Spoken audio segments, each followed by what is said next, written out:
Donc maintenant, je vais donner donc la parole au docteur Nicole Baumann, donc, qui va nous parler donc, des aspects physiopathologiques du stress. Et cette cette conférence sera donc tout de suite suivie par celle du professeur Jean-Claude Turpin. Donc merci de bien vouloir prendre la parole. Nous vous écoutons.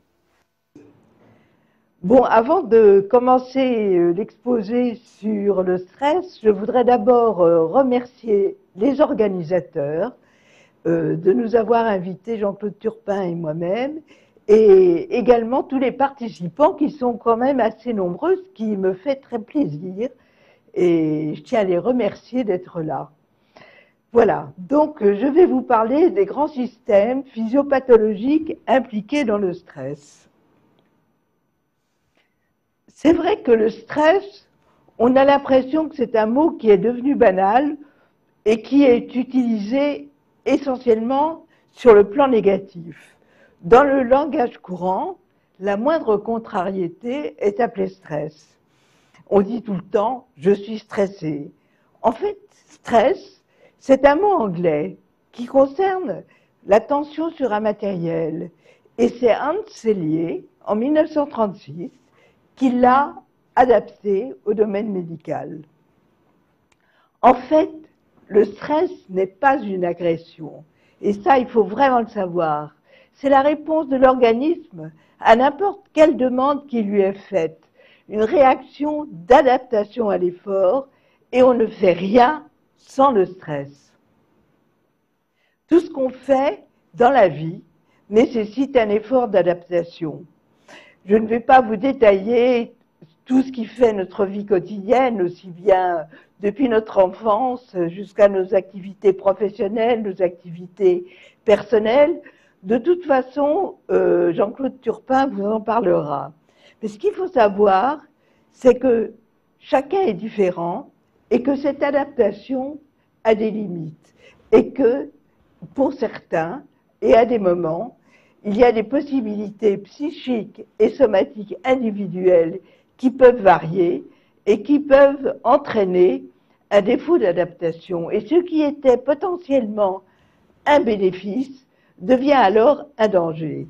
Et il faut savoir qu'il existe non pas seulement un mauvais stress, ça tout le monde le sait, mais qu'il y a également un bon stress, car les activités joyeuses nécessitent aussi une adaptation à l'effort. Alors, le stress concerne à la fois des réponses physiologiques, il s'agit d'un stress bien contrôlé, ou des réponses pathologiques, il s'agit d'un stress mal contrôlé. À quoi est dû ce stress? Le bon stress ou le mauvais stress? Il peut s'agir de stress lié à l'environnement psychologique, au travail, à la maison, au voisinage. Ça peut donner des stress chroniques, mais il peut y avoir également des événements aigus qui sont des événements qui peuvent être douloureux, majeurs de la vie, y compris la maladie, mais également des phénomènes agréables, le mariage par exemple. Mais il faut savoir que des sensations viscérales et somatiques nécessitent aussi une adaptation à l'effort. Et par exemple, un repas en bonne compagnie, c'est un stress agréable. Mais un repas d'affaires qui se passe mal, c'est un repas d'affaires qui se passe mal, eh bien, c'est un mauvais stress et ceci peut avoir des conséquences.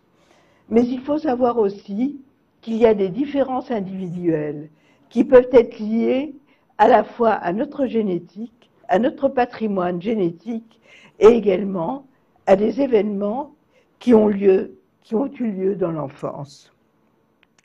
Alors, quelles sont les différentes étapes d'un stress? Que provoque un stress?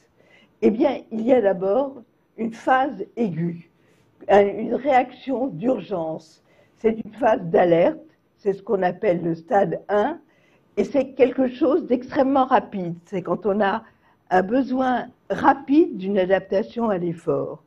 Et puis, si cet effort se prolonge, il y a une phase d'adaptation et d'endurance. Et enfin, quand tout rentre dans l'ordre, quand cet effort s'arrête, il y a une phase de récupération. Et ce qui est important, c'est la résilience, c'est-à-dire la résistance au choc, et évidemment, chacun est différent. Alors, qu'est-ce qui se passe sur le plan biologique? Eh bien, il y a des constantes biologiques qui ne varient pas. C'est ce qu'on appelle l'homéostasie, c'est connu depuis Claude Bernard. Mais il y a une autre notion qui est très importante, qui a été mise en évidence par McEwen en 1998, qui est l'allostasie, car un certain nombre de constantes biologiques doivent s'adapter. Il s'agit essentiellement de neurotransmetteurs ou d'hormones. Voyons quels sont les différents systèmes qui sont impliqués. Dans cette phase d'alerte, dans cette phase d'urgence, c'est essentiellement le système sympathique. C'est ce qu'on appelle le stade 1. Et ce système sympathique, c'est un système donc accélérateur d'un certain nombre d'éléments biologiques. Et si ça s'arrête là, si c'est un phénomène de stress qui est court, à ce moment-là agit un frein qui est le système parasympathique. Et puis, si l'effort est prolongé, il y a une phase d'adaptation et d'endurance qui met en jeu le système neuro-endocrinien. Et ça, c'est ce qu'on appelle le stade 2. Et puis enfin, il y a une phase de récupération qui est le stade 3. Alors certes, il peut y avoir des stress répétés qui peuvent être bien adaptés. Ça, c'est ce qui peut se passer quand tout va bien et quand on est bien adapté à son effort. Et à ce moment-là, il y a une notion très importante qui est cette notion de bien-être qui concerne la santé. Et en fait, l'Organisation mondiale de la santé a défini en 1946 la santé de la manière suivante, comme un état de complet bien-être physique, mental et social, et non seulement une absence de maladie ou d'infirmité. Certes, il peut y avoir différents types de réactions au stress. Les réactions rapides, nous venons de les voir, mais il peut y avoir aussi des stress sans retour à la normale. Alors ça, c'est évidemment un mauvais stress. C'est cette ligne noire que vous voyez là, où le stress se prolonge et il n'y a pas cette adaptation à l'effort. Ou alors, il peut y avoir des réactions insuffisantes dans des états, par exemple, de fatigue chronique. Et à ce moment-là, eh bien, il y a aussi une mauvaise adaptation à l'effort, un état de fatigue chronique. Et tout ceci est détaillé d'ailleurs dans un livre que nous avons écrit avec Jean-Claude Turpin, qui s'appelle « Sans stress, la vie est impossible, comment le gérer ?» Voyons un peu dans le détail maintenant les différents mécanismes. Par exemple, qu'est-ce que c'est que le système sympathique, ce système accélérateur?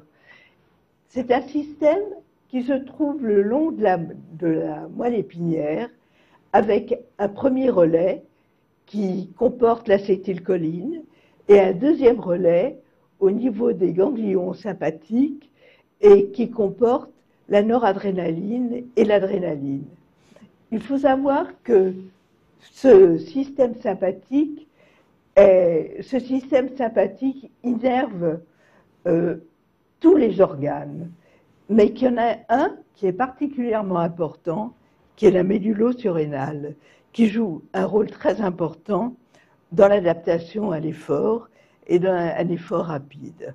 Et puis il y a le système parasympathique, qui est le frein, qui permet le retour à la normale pour une réaction urgente et qui ne se poursuit pas, avec un des nerfs qui innerve, ou le système parasympathique qui est situé essentiellement au niveau des nerfs crâniens et également de la région sacrée, avec un nerf particulièrement important qui est le nerf vague dont nous reparlerons plus tard.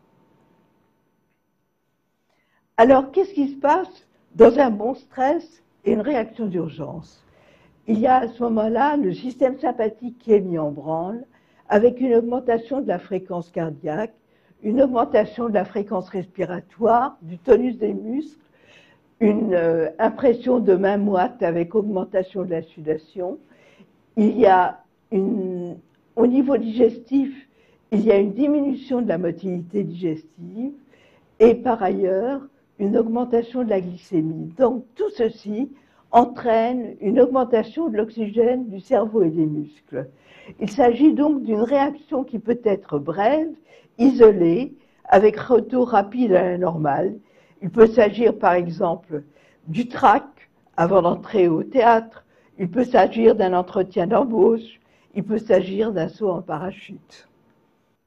Et une fois que cet effort rapide a eu lieu, il peut y avoir un frein si le stress est court. Et à ce moment-là, le système parasympathique entre en jeu et il y a un ralentissement de la fréquence cardiaque, une diminution de la fréquence respiratoire, du tonus des muscles, une diminution de la sudation, par contre une augmentation de la motilité digestive et une diminution de la glycémie. Alors évidemment, quand il y a un mauvais stress, il y a une réaction excessive du système sympathique lors de ces stress mal contrôlés. Et ceci peut entraîner une hypertension artérielle, des troubles du rythme cardiaque, un infarctus du myocarde, un diabète et les troubles intestinaux. Je voudrais surtout insister ici sur l'importance des réactions cardiaques et effectivement l'arythmie qui peut entraîner aussi une fibrillation ventriculaire. Et à ce moment-là, il peut même y avoir un arrêt cardiaque. C'est ce qui a dû se produire pour la Belle Hôte quand elle a appris la mort de Roland dans la chanson de Roland, et également les joueurs de casino, qu'ils gagnent ou qu'ils perdent, ou alors des joueurs durant les matchs, durant les matchs sportifs, et également les supporters que leur équipe gagne ou perde. Il peut y avoir aussi des stress physiques, comme le coureur de marathon ou des coureurs cyclistes. Et c'est un peu pour ça, pour éviter ces arrêts cardiaques définitifs, que l'on a installé des défibrillateurs qui peuvent jouer un rôle très important et éviter les conséquences de ces réactions excessives du système sympathique.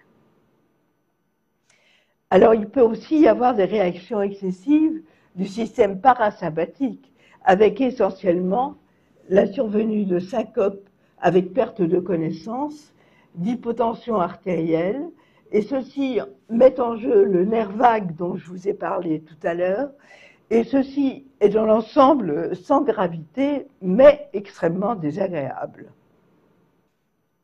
Nous avons vu donc là ce qui se passe dans les réactions rapides, l'action du système sympathique et du système parasympathique. Mais voyons maintenant ce qui se passe lorsqu'il y a un stress plus prolongé. Il y a alors mise en jeu du système neuro-endocrinien. Qu'est-ce que c'est que ce système neuro-endocrinien? Ce système neuro-endocrinien est comme l'ensemble contrôlé par le cerveau. Et un organe est particulièrement important, c'est l'hypothalamus, qui joue d'ailleurs un rôle sur le système nerveux autonome, sur le système immunitaire, mais là, sur le quoi je veux insister, sur le système neuro-endocrinien. Alors, qu'est-ce que c'est que l'hypothalamus? L'hypothalamus est ici en rouge. Son étroitesse a d'égal que l'encombrement des fonctions qui s'y entassent, et il joue un rôle important dans le système sympathique et dans le système neuro-endocrinien. L'hypothalamus est en liaison étroite avec l'hypophyse. Et cet ensemble, que nous verrons plus en détail ici, montre que pour qu'une adaptation à l'effort se produise, qu'il y ait un bon ou un mauvais stress, eh bien, il y a une mise en jeu de facteurs de différents relais, des facteurs hypothalamiques et des facteurs hypophysaires. il peut y avoir des facteurs qui stimulent et des facteurs qui inhibent. Je voudrais insister surtout sur les facteurs stimulants, comme la corticolibérine, ou CRF, le corticotropin releasing factor, qui joue un rôle au niveau de l'hypophyse sur la libération de l'ACTH, qui est une corticostimuline qui entraîne une réaction hormonale avec la stimulation du cortex surrénal et l'apparition dans le sang de gluco- et minéralocorticoïdes. Et ainsi, par ces relais, à la fois donc de l'hypothalamus, de l'hypophyse, sont stimulées différentes hormones, comme l'hormone thyroïdienne, la thyroxine, les hormones sexuelles, la testostérone, la progestérone, ou également comme l'hormone de croissance. Donc voilà ce qui se passe lorsqu'il y a une adaptation à l'effort et à un effort prolongé. Voyons maintenant qu'est-ce qui se passe dans le bon stress. Eh bien, dans le bon stress, c'est d'une part la sécrétion de cortisol par la surrénale. Ceci est extrêmement important et parce cette sécrétion a un rôle stimulant sur le métabolisme glucidique et phosphocalcique. Il y a aussi, bien sûr, une stimulation de toutes les hormones, qu'il s'agisse des hormones sexuelles, des hormones thyroïdiennes, et j'en passe. Et tout ceci se passe dans le bon stress. Mais dans le mauvais stress, qu'est-ce qui se passe? Eh bien, il y a dans ces réactions pathologiques, il y a une inhibition de la plupart des hormones, excepté au niveau du cortex surrénal, il y a une stimulation toujours du cortisol. Alors, qu'est-ce que ceci provoque? D'une part, l'augmentation de la pression sanguine, une diminution des réactions immunitaires et des conséquences sur le système nerveux, essentiellement sur l'hippocampe. Et puis l'inhibition des hormones, des autres hormones, par exemple l'hormone de croissance peut entraîner une ostéoporose, un nanisme, des hormones sexuelles chez la femme, une aménorrhée chez les sportives, etc. Et là, des réactions qui sont beaucoup plus complexes. En fait, ce qu'il faut savoir quand même, c'est que le cerveau contrôle tout ceci. Nous avons vu le rôle de l'hypothalamus, mais il ne faut pas oublier tout ce qui est cortical et qui a une grande influence sur l'adaptation à l'effort. Essentiellement, le système limbique et le cortex préfrontal. Qu'est-ce qu'on entend par système limbique? Eh bien, on entend essentiellement l'amygdale et l'hippocampe, qui sont deux structures très importantes. Et il y a aussi une autre structure qui est très importante, qui est le cortex préfrontal, et ce cerveau cortical est en liaison étroite avec l'amygdale qui joue un rôle dans les émotions et l'hippocampe qui joue un rôle dans la mémoire. Que se passe-t-il? En fait, le cortex préfrontal joue un rôle dans la mémoire des faits récents, dans la mémoire de travail, un rôle dans l'attention et l'organisation des comportements. Donc, dans la planification de l'action, nous allons y revenir dans un moment. L'hippocampe joue un rôle prédominant dans la mémoire, dans l'encodage, dans le stockage et la récupération. Et il s'agit surtout de ce qu'on appelle la mémoire épisodique, qui est une mémoire événementielle complexe. Et l'hippocampe joue un rôle dans le rappel des souvenirs et a un lien très étroit avec le cortex préfrontal. Et ce qui est important aussi, c'est ce lien avec l'amygdale qui joue un rôle dans les facteurs émotionnels de la mémoire. Que se passe-t-il normalement?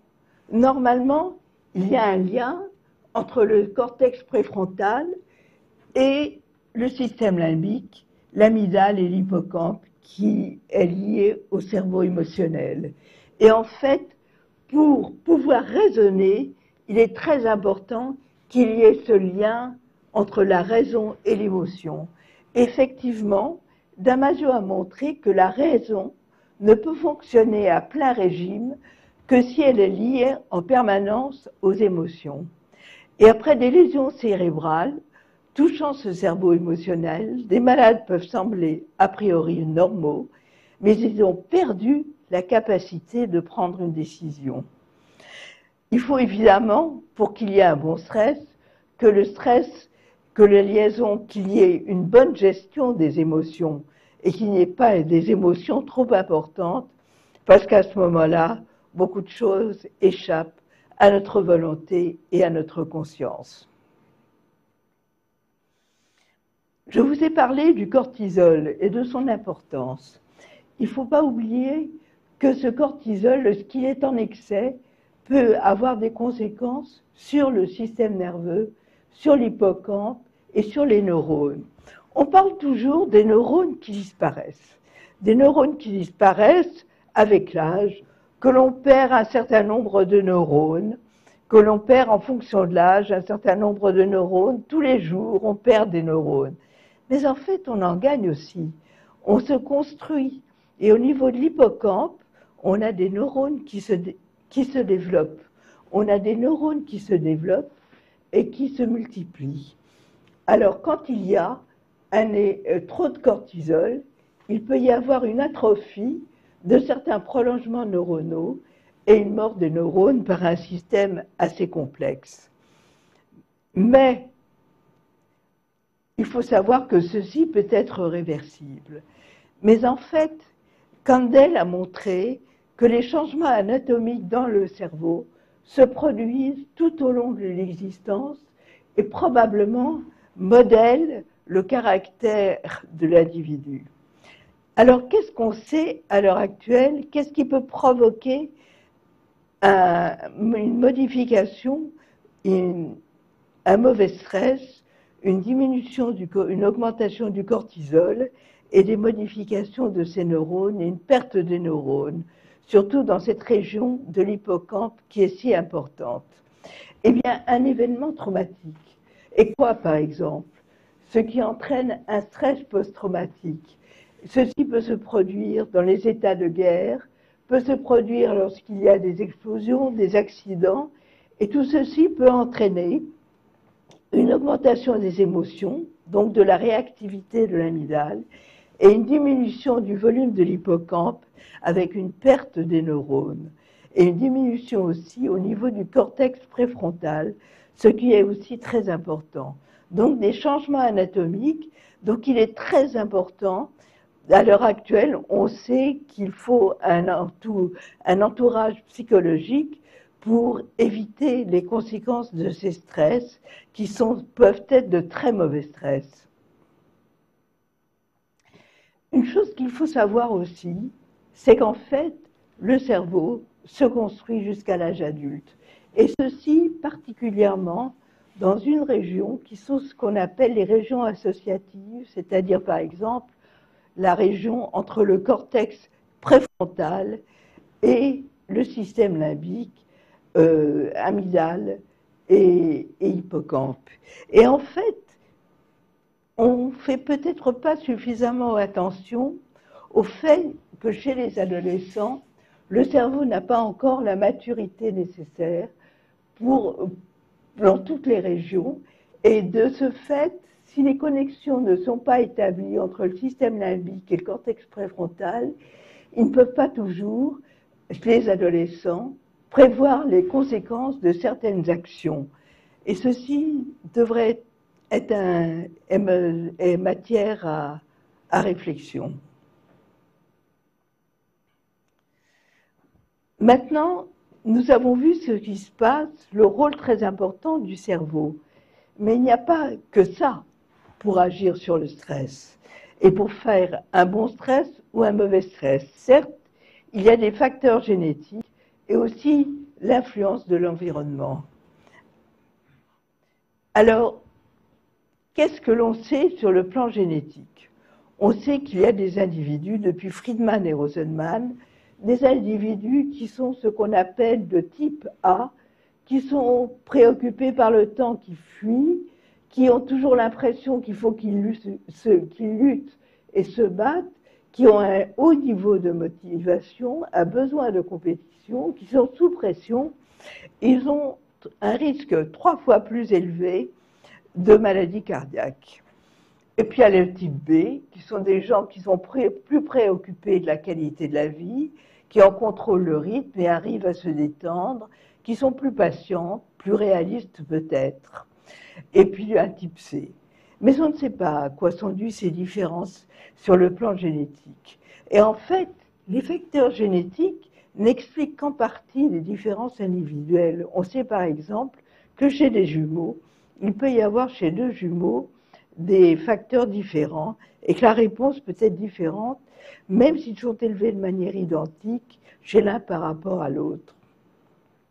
Et je voudrais insister maintenant sur l'influence de l'environnement qui en fait peut modifier le programme des gènes. On le sait d'abord par les modèles animaux. Chez la rate, on sait qu'il existe chez les rates des bonnes et des mauvaises mères et que ceci a une influence sur la chromatine, donc sur l'expression de certains gènes. C'est ce qu'on appelle l'épigénome et à l'heure actuelle, ceci commence à avoir énormément d'importance. Et si la mère est séparée pendant des durées prolongées, la mère rate, il peut y avoir des comportements d'anxiété et de peur qui peuvent persister à l'âge adulte. Heureusement, ceci peut être réversible si l'environnement redevient favorable. En fait, ce qu'on sait maintenant, c'est qu'il y a une influence du stress sur le développement du fœtus et de l'enfant et qu'il est très très important d'avoir des relations parents-enfants et que ceci peut avoir un retentissement sur le développement du système nerveux. On sait par exemple que si des enfants sont en pouponnière où ils ne voient pas leurs parents, ils évoluent moins bien que s'ils ont la possibilité dans les crèches de voir leurs parents tous les soirs. Et ceci a des retentissements sur le développement du système nerveux et donc le comportement maternel ou parental est favorable à la constitution des circuits neuronaux. Et on se rend compte maintenant, il y a des travaux récents qui montrent l'importance, même sur des maladies chroniques, de tout ce qui s'est produit dans la petite enfance. Un point très important que je voudrais envisager à la fin de cet exposé, c'est le retentissement du stress sur le système immunitaire. Je vous ai parlé essentiellement du cortisol, qui diminue les réactions immunitaires, les réactions sur des cellules qui sont essentiellement les lymphocytes B, lymphocyte T, l'immunité cellulaire, lymphocyte B, l'immunité humorale. Et effectivement, c'est essentiellement le cortisol qui joue un rôle sur ce système immunitaire en diminuant les réactions immunitaires. Et c'est peut-être quelque chose sur lequel il faudrait insister, parce que le stress au travail, le stress dans les services de sécurité, le stress des examens, les conférences, mais elles ne durent pas très longtemps, peuvent entraîner des diminutions de ces réactions immunitaires. Et ceci peut avoir des conséquences assez graves. Parce qu'en modifiant ces réponses immunitaires, cellulaires et humorales, et en les affaiblissant, eh bien, il peut y avoir un vieillissement prématuré du système immunitaire. C'est ce qui se passe dans le cas des aidants, dont on parle maintenant beaucoup, aidants par exemple de patients atteints de maladie d'Alzheimer, qu'il s'agisse d'aidants familiaux ou d'aidants professionnels, il y a à ce moment-là un vieillissement accéléré du système immunitaire et des lymphocytes en particulier. Et ceci est dû à une enzyme qui joue un rôle très important, qui s'appelle la télomérase, parce que plus un lymphocyte vieillit, plus les chromosomes deviennent courts, et à ce moment-là, plus ils sont courts, finalement, le lymphocyte meurt. Et c'est la télomérase qui joue un rôle pour empêcher ce raccourcissement des lymphocytes. Si le stress est faible, la télomérase agit bien. Si le stress est fort, elle agit moins bien et les lymphocytes peuvent mourir plus tôt. En fait, ce qu'il faut savoir finalement, c'est que le cerveau agit sur l'ensemble des différents systèmes. Système nerveux autonome, endocrinien, système immunitaire, et donc peut influencer l'évolution des maladies. Qu'il s'agisse du terrain génétique, de l'environnement ou des systèmes noradrénergiques et neuroendocriniens, en fait, on ne sait pas exactement ce qui se passe, mais pratiquement tous les organes peuvent être touchés. En fait, nous nous construisons et pouvons également nous détruire tout au long de la vie. Et si les individus étaient conscients de certains effets délétères du mauvais stress, il pourrait y avoir une amélioration de la qualité de vie au quotidien et de leur état de santé. On se rend compte à l'heure actuelle, par les progrès de l'imagerie par exemple, qu'on est influencé par ce qui nous entoure. Et par exemple, si quelqu'un est malade autour de nous et a une maladie qui se reflète au niveau de l'imagerie, eh bien, il y a des modifications qui peuvent se produire dans le cerveau de ceux qui les entourent et qui peuvent avoir des conséquences sur leur état de santé. Et ceci s'appelle l'empathie. Nul doute que nous n'en sommes qu'au début de la connaissance des potentialités humaines et des conditions qui dépendent de l'individu et de son entourage.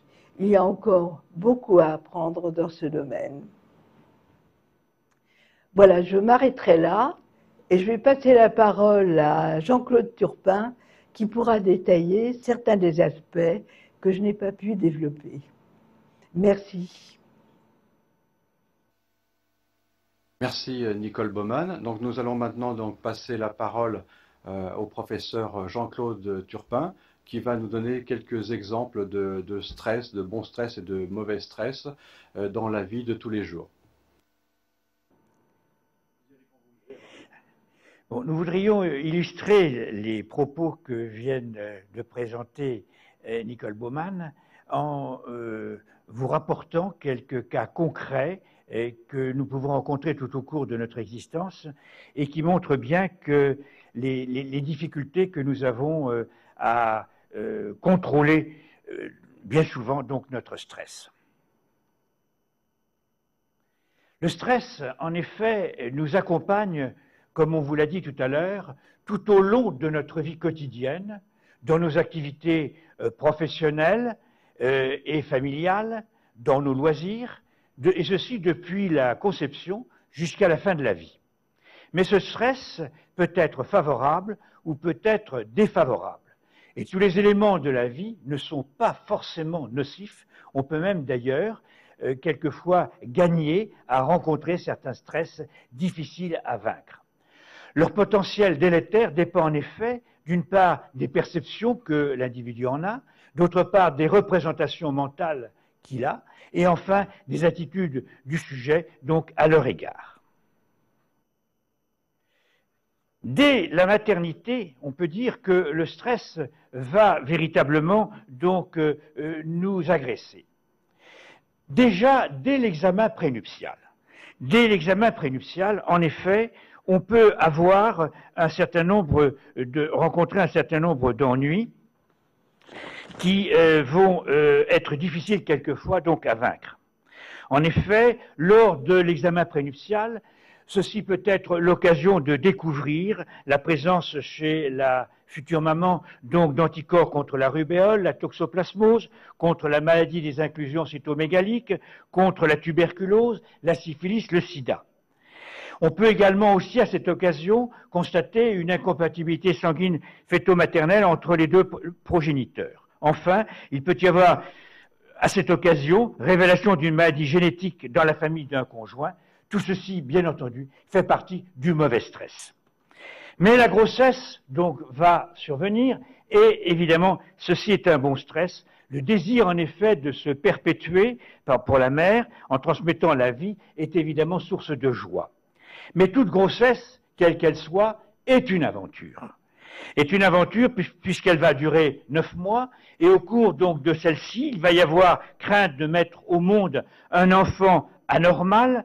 Il y a également la peur du lendemain, des problèmes financiers et éducatifs de l'enfant qui vont être soulevés.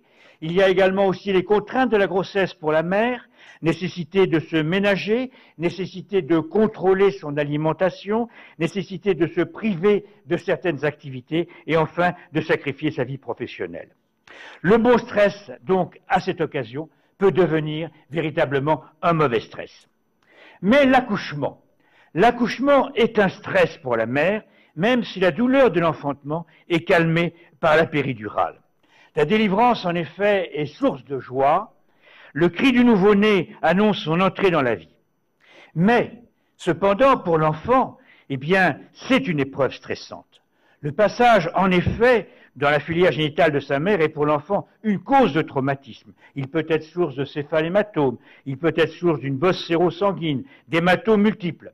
Il est aussi source d'infection.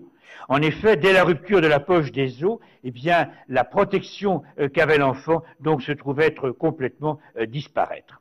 Enfin, le traumatisme peut être aggravé quand il y a besoin d'un forceps pour aider l'accouchement, d'une ventouse pour extraire l'enfant, quand il faut recourir à des manœuvres obstétricales pour corriger une présentation vicieuse de l'enfant, enfin, quand il faut décider éventuellement donc d'une césarienne.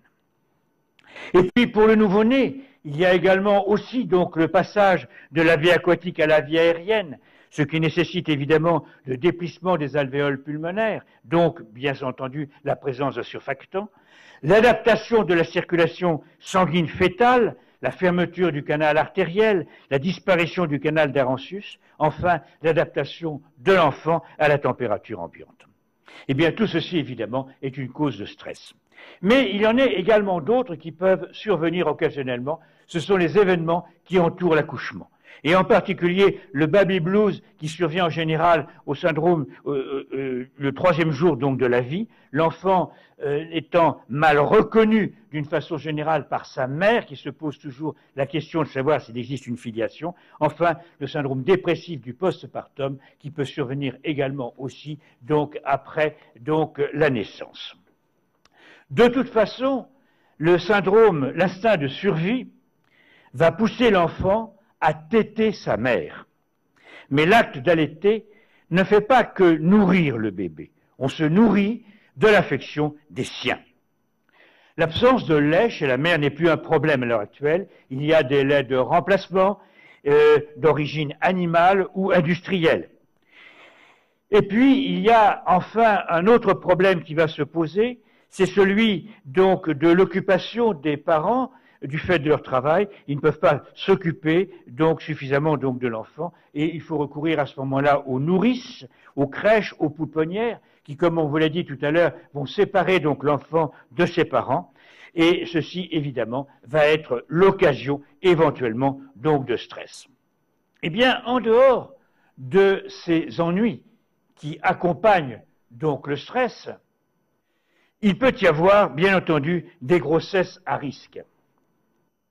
Les grossesses à risque, ce sont tout d'abord les grossesses tardives.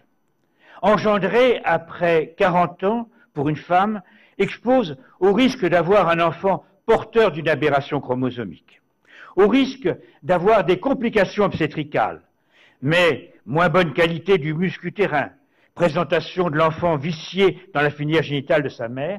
Et c'est la raison pour laquelle il est nécessaire que dans toutes les maternités, eh bien, il y ait ce qu'on appelle l'URSIN, c'est-à-dire une unité de réanimation pour le soin intensif pour les nouveau-nés. Les grossesses précoces posent également des problèmes importants et font courir des risques à l'adolescente. Les fausses couches sont extrêmement fréquentes et la prématurité, eh bien, est très fréquemment rencontrée.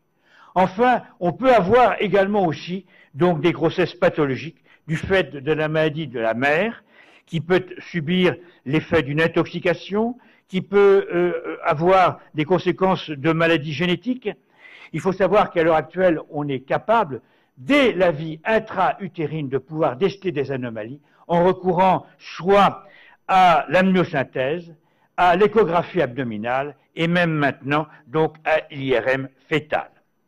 De toute façon, il y a un risque considérable dans toute grossesse, c'est le risque de la prématurité, c'est le risque de la post-maturité. La stérilité reste encore à l'heure actuelle un drame, mais il faut savoir qu'il y a des possibilités de pouvoir donc la vaincre. En effet, on peut recourir au CECOS, c'est-à-dire au Centre d'études et de conservation des ovocytes et du sperme humain. On peut recourir à la PMA, procréation médicale assistée. On peut recourir à la FIV, fécondation in vitro. On peut recourir à la FIVette, transplantation embryonnaire. Et puis, en toute fin, eh bien, on a toujours le recours à l'adoption, en sachant évidemment toutes les inconnues, eh bien, que celles-ci vont peser sur l'avenir de l'enfant. Les interruptions de grossesse sont bien entendu aussi un stress extrêmement important. Qu'il s'agisse d'avortements spontanés, il faut savoir que dans les 3 premiers mois, donc dans les 3 premiers mois de la grossesse, chez la primipare, eh bien, il faut savoir respecter ces avortements spontanés, car souvent c'est la sélection naturelle d'œufs anormaux qui sont souvent porteurs d'aberrations chromosomiques. Il faut savoir également que l'avortement spontané peut être accidentel lors d'un traumatisme, lors d'une maladie de la mère, lors du tabagisme effréné. Enfin, il peut s'agir d'avortements thérapeutiques. Donc l'avortement thérapeutique, dans ce cas-là, la santé de la mère est en danger, mais il est bien certain que, de toute façon, la décision de cet avortement thérapeutique, qui appartient donc évidemment au domaine médical, eh bien, est une cause de stress non négligeable. Il en est de même de l'avortement volontaire, l'IVG, qui engendre remords, culpabilité, amertume. Enfin, j'ajouterai le problème du déni de grossesse. Le déni de grossesse est lié très souvent à une souffrance psychologique concernant la sexualité et la reproduction. C'est un mécanisme de défense que la femme peut prendre pour maquiller une grossesse.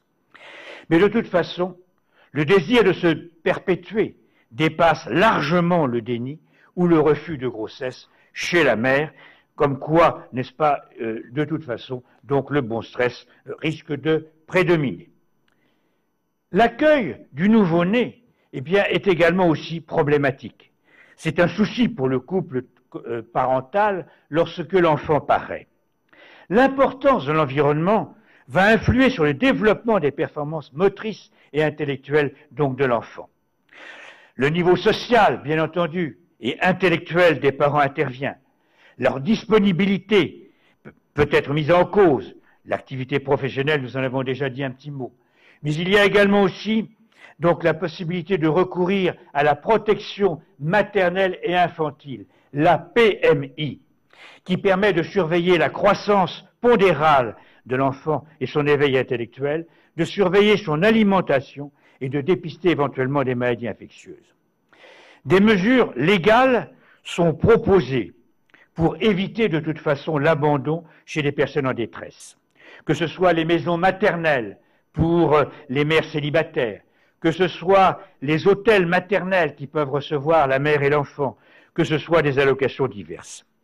Et puis également, ces mesures sont destinées à protéger l'enfant contre tous les facteurs de maltraitance qui peuvent survenir, que ce soit des maltraitances physiques ou des maltraitances par omission, donc de soins.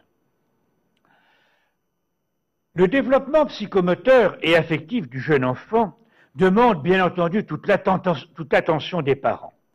L'autorité parentale est un atout majeur pour l'éducation. Il faut apprendre à l'enfant la notion du danger, mais aussi les bonnes manières.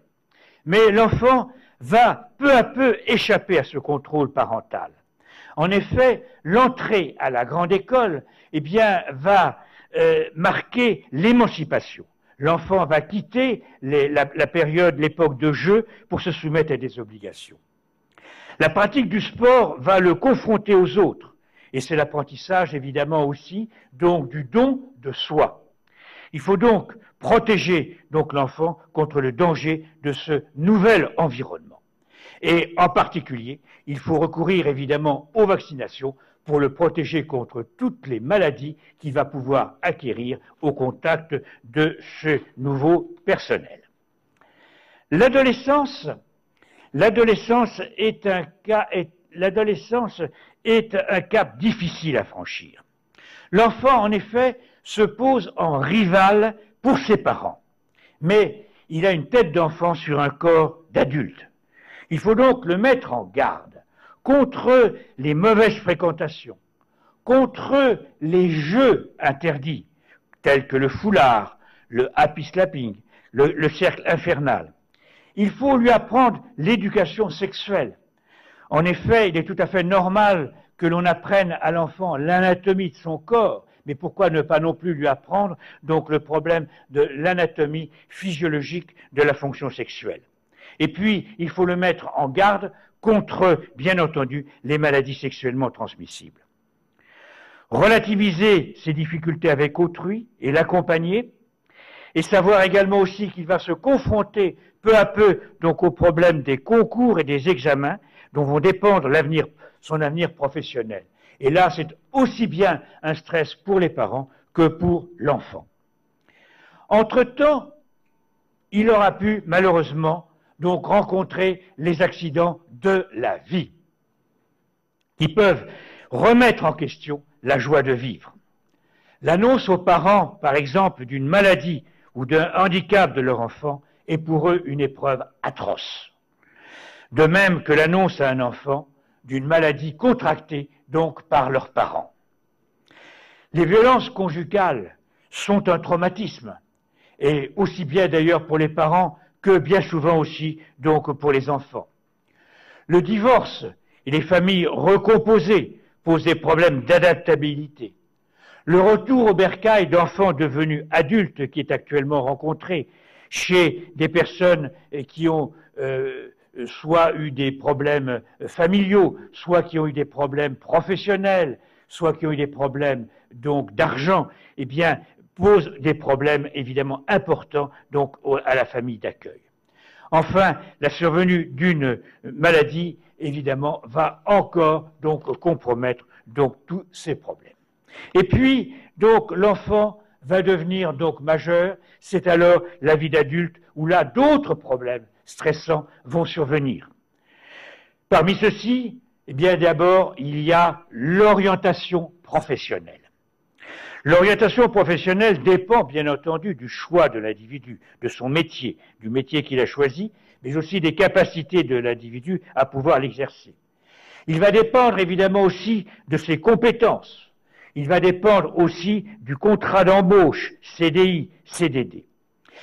La vie professionnelle, de toute façon, met en jeu les conditions de travail, les facteurs psychosociaux et l'environnement dont vous a parlé tout à l'heure donc Nicole Baumann, les stress quotidiens donc liés d'une part aux exigences de la concurrence. Il faut actuellement être créatif, il faut être performant, il faut être compétent, à l'arbitraire de certaines décisions et aux conséquences éventuellement de crise économique, à savoir donc la délocalisation. Et on comprend très bien que ceci peut conduire au burn-out. Enfin, eh bien, survient la seconde enfance. La seconde enfance, c'est un état d'oubli profond où l'homme se retrouve sans goût à rien. La ménopause, bien entendu, c'est l'arrêt de la fécondité, donc la perte de pouvoir se perpétuer. La mise à la retraite est une mort sociale, qu'elle soit souhaitée, qu'elle soit redoutée, qu'elle soit acceptée. Enfin, la perte du contrôle de soi va limiter son autonomie. C'est l'accumulation des risques, c'est la perte d'accessibilité, c'est l'abandon, c'est la solitude, c'est le regret du passé, et tout ceci peut conduire bien entendu au suicide. Mais c'est aussi la survenue des maladies sur un organisme évidemment affaibli. La peur de la mort, eh bien, c'est la peur avant tout de souffrir. Les soins palliatifs sont un secours. Mais le respect du droit à la vie, à la dignité humaine s'impose, l'acharnement thérapeutique doit de toute façon être nuancée et est affaire avant tout médicale. Eh bien, ceci étant dit, voyons ce que le mauvais stress, eh bien, peut évidemment occasionner. Le stress n'est pas la cause d'une maladie, mais il peut la révéler, il peut en modifier l'évolution, il peut également déclencher des manifestations cliniques. En tout cas, il ne va épargner aucun organe. Bien, nous allons prendre quelques exemples. Tout d'abord, donc, l'anesthésie. L'anesthésie chirurgicale est un stress en soi, quel que soit l'acte programmé. L'anesthésie générale va plonger le malade dans un coma toxique. La péridurale ou la rachianesthésie donne momentanément au malade l'impression d'être coupé en deux quand il ne sent plus ses jambes. Mais la visite pré-anesthésique est aussi, se veut, rassurante et le suivi post-anesthésique permet la surveillance post-opératoire. Autrement dit, donc il y a là à la fois un bon stress et un mauvais stress. Si l'on prend maintenant le cas de la cardiologie, eh bien l'angine de poitrine, on vous l'a dit tout à l'heure, apparaît volontiers à l'effort chez un sujet méticuleux, anxieux, stressé. C'est le type A dont vous a parlé Nicole Baumann tout à l'heure. L'hypertension artérielle, bien entendu, est majorée par le stress. Quand on est détendu et quand on est reposé, la tension artérielle est plus basse que lorsqu'on est sur les nerfs. Mais il faut savoir qu'une médication anti-stress fait baisser la tension artérielle, mais ne saurait remplacer les médications de l'hypertension artérielle. Prenons l'exemple aussi des syndromes neurovégétatifs qui sont évidemment au premier plan du fait de l'intervention du système sympathique et parasympathique dans sa genèse. Et tout d'abord, donc surtout, la tétanie. La tétanie, comme vous le savez, se caractérise par des accès de contracture douloureuse des muscles distaux. C'est le spasme carpo-pédal. Et parfois du tronc d'ailleurs, avec l'opistotonos. Le malade faisant le pont, reposant sur son lit par les pieds d'une part et d'autre part donc par la tête. Les muscles du pharynx et du larynx peuvent également participer au phénomène. Cette tétanie peut être liée à une hypocalcémie, par exemple chez le nouveau-né ou par exemple chez l'hypoparathyroïdien. La chute du calcium ionisé, en effet, influence l'excitabilité musculaire. Mais il faut savoir que la tétanie peut aussi être normocalcique. En ce cas, il y a un déséquilibre du système neurovégétatif. Les benzodiazépines et la respiration en atmosphère confinée, par exemple dans un sac de plastique, permettent de lever la contracture musculaire et les phénomènes respiratoires qui vont accompagner la crise. Si l'on prend l'exemple de la gastro-entérologie, eh bien, le côlon irritable ou encore donc la colite spasmodique se rencontre surtout chez des sujets anxieux et est facilité par le stress. Il se traduit en général par un ballonnement abdominal, par une flatulence, par des douleurs abdominales, par des troubles du transit intestinal et par un train subfébrile. L'ulcère gastrique aigu du stress est également aussi très important. Il se rencontre avant tout dans les services de réanimation où les malades sont souvent en assistance respiratoire. On connaît depuis très longtemps la constitution vagotonique de certains malades atteints d'ulcères. Et l'on sait que l'injection à des lapins de solution de pilocarpine excite le nerf vague et produit des lésions hémorragiques dans la muqueuse gastrique.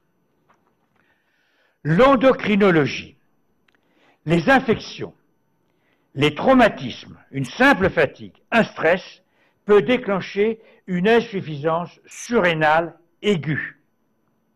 Chez un malade traité, par exemple, pour une maladie Addison, il faut corriger en urgence les troubles métaboliques. La maladie de Basedow. La maladie de Basedow est un syndrome endocrino-sympathique avec tremblements, troubles vasomoteurs, mais il y a aussi une hypertonie du système parasympathique avec sueur, hyperchloridrie, accélération du transit intestinal. Dans le diabète sucré, eh bien, on a observé un certain nombre de diabètes sucrés déclenchés chez les jeunes militaires par des dangers importants, avec une phase émotionnelle brève et intense. Autrement dit, donc, beaucoup d'appareils peuvent être intéressés par ces systèmes. La dermatologie ne nous surprendra pas, puisque on sait très bien que originellement la peau a une même la peau et le cerveau ont une même origine. L'acné, chez l'animal, le stress augmente l'excrétion des glandes sébacées. Il en est de même chez l'homme, mais elles s'accompagnent chez l'homme de libération de neurotransmetteurs du stress. Mais il faut chez lui également tenir compte d'un autre facteur, c'est la fragilité narcissique de l'adolescent qui cherche à séduire d'autres personnes que ses parents et qui l'expose donc au problème de l'acné. On connaît également donc le rôle du stress dans la survenue d'une canicie. Le stress peut brutalement entraîner la décoloration de la chevelure, et l'exemple qui est toujours cité de la reine Marie-Antoinette qui a blanchi donc justement la veille donc de son exécution en est bien le témoin. L'eczéma, le stress est un facteur déclenchant au même titre qu'il l'est dans les maladies allergiques. Enfin, les poussées de psoriasis eh bien, sont souvent déclenchées par des chocs émotionnels, à tel point qu'on a parlé à leur propos d'affections psychosomatiques. Des perturbations psychoaffectives peuvent également influencer l'évolution de la maladie asthmatique et déclencher des crises d'asthme. Enfin, la rhumatologie, la souffrance des salariés peut s'exprimer seulement par la somatisation de plaintes musculo-squelettiques, d'où l'expression souvent commune rencontrée chez bien des individus, donc j'en ai plein le dos, lorsqu'en fait il s'agit de facteurs tout à fait différents de facteurs rhumatismaux. La neurologie, le stress intervient bien entendu dans les maladies démyélinisantes, dans l'adrénoleukodystrophie, maladie de substance blanche avec insuffisance surrénale due à l'accumulation des acides gras à très longue chaîne, dans le CASH, ou Childhood Ataxia with Central Hypomyelination, lié à une anomalie génétique de l'initiation de la synthèse des protéines par le facteur ELF2B, dans la sclérose en plaques, Charcot a été le premier à rapporter le rôle d'un choc émotionnel comme facteur déclenchant donc des poussées. Cet élément contestable est à nuancer. La susceptibilité à la SEP est sous l'influence de facteurs génétiques, mais également aussi et environnementaux. Enfin, le vertige. Le vertige peut être lié à une atteinte de l'oreille interne, le vestibule, mais il n'est pas rare de le trouver associé à des signes neurovégétatifs, malaise général, sueur, nausée, lipothymie, et il faut savoir que le vertige lui-même est anxiogène. Je passerai sur les affections psychiatriques, qui bien entendu sont directement influencées par le stress, et nous verrons d'ailleurs que le traitement de la dépression peut également atténuer l'effet donc du stress. Alors, que peut-on proposer pour essayer de gérer au moins le mauvais stress? Eh bien, tout d'abord, il consiste premièrement à recenser des facteurs favorisant le bon stress et voir comment diminuer l'impact du stress négatif. Il faut aider chacun à choisir les comportements pour mieux organiser sa vie quotidienne. Il faut lui apprendre à penser autrement, en utilisant au mieux ses potentialités intellectuelles. Il faut lui apprendre à établir une meilleure hygiène de vie, proscrire bien entendu le tabac et l'alcool, pratiquer une activité relaxante, le sport par exemple, mais ce sport doit être une détente et non pas obligatoirement une compétition. Enfin, le faire dormir et avoir un soutien social. Il lui faut aussi équilibrer son temps de travail et ses loisirs, et ne pas confondre, donc d'une façon générale, sa vie professionnelle et sa vie personnelle. Le deuxième élément important, c'est d'augmenter la résistance au stress. Voir la vie telle qu'elle est, et ne pas sans arrêt reporter la faute sur l'autre. Maîtriser ses réactions, ne pas s'identifier à l'échec, accepter la réussite quand elle survient, enfin s'affirmer face aux autres. Troisièmement, il faut traiter les conséquences, traiter les signes liés au stress psychologique et au stress psychosocial, c'est-à-dire donc lutter contre la dépression, lutter contre l'anxiété. Enfin, il faut traiter, bien entendu, les conséquences psychosomatiques induites par le stress. Nous en avons, je crois, suffisamment parlé, c'est-à-dire donc lutter contre les affections cardiovasculaires induites, les affections gastro-intestinales, la vulnérabilité aux infections, les maladies auto-immunes, etc. Enfin, il ne faut pas négliger la possibilité de recourir aux thérapeutiques paramédicales. La relaxation, nous en avons dit un mot tout à l'heure, mais aussi le soutien psychologique. Les états de détresse ne sont pas toujours avoués spontanément donc par les malades. Enfin, les thérapeutiques cognitives et comportementales. En dehors de ces différentes thérapeutiques qui sont du domaine médical, il ne faut pas négliger les thérapeutiques non médicamenteuses, telles la sophrologie, telles l'acupuncture, telles que le yoga, et de toute façon, se rappeler que le but essentiel, c'est d'obtenir un stress sans détresse, et ça, c'est le but recherché.